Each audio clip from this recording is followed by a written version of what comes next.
So this, besides this open space and this beautiful mountain and the rolling hills, all the trees you see, that is like my hometown.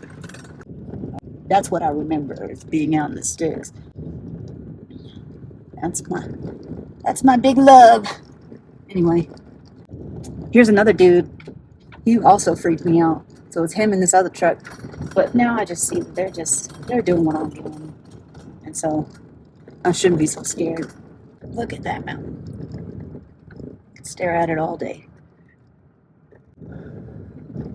I feel like my country accent's just getting thicker by the minute. I think this is like the first time I've been so relaxed that I don't care what I sound like. I don't care about any of it, you know? I remember when I was a kid, my dad and my stepmom would always say, you can take the kid out of the sticks, but you can't take the sticks out of the kid. And that is a fact. And it's amazing, like, just how quickly it all just kind of comes back. And I miss it. And I'm glad that I'm finally just not feeling like an imposter. You know what I mean? Does anyone know what I mean? Have any country folk ever just go and move to the city, and you're there for years, right?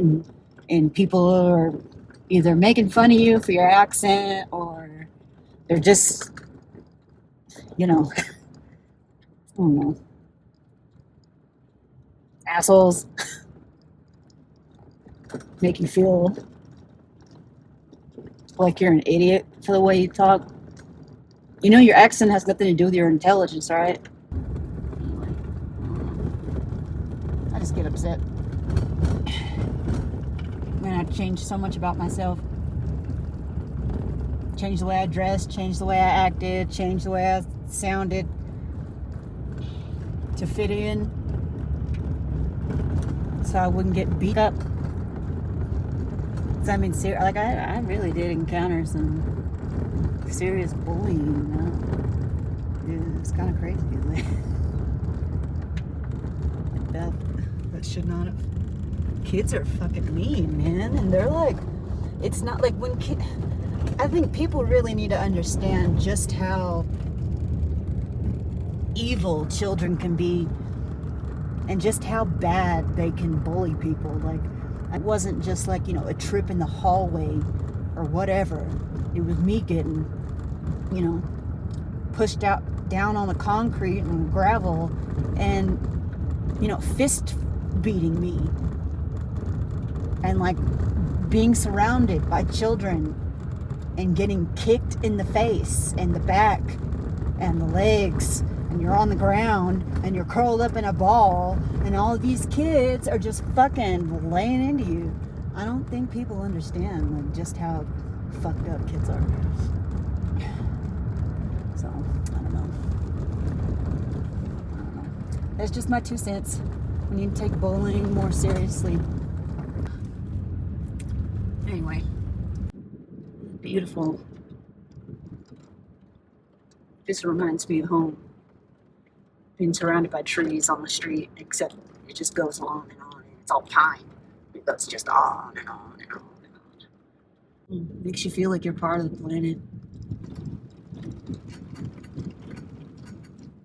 This is how we should go back to this. I don't think we should be having all these major metropolises, and we really need, I don't know, I'm conflicted. But I do know one thing. I don't think I'm ever going to try to live in a city ever again. It's just not for me. Never has been. So now I really just need to find like a small town that's not racist. That's a rarity, but if anybody has any ideas, I'll sure take them. As much as you get that Southern hospitality, it really depends on what you look like. And not always. That's not always true. Or, you know, they're just not racist to your face. They'll be real hospitable and friendly and nice up to your face. But the minute you turn around, you know, it's just, you never know. I don't, the uncertainty is frightening because you don't really know what you're going to get. That's why you got to stay vigilant, stay prepared, practice self-defense, you know. As long as you got that, you'll be all right.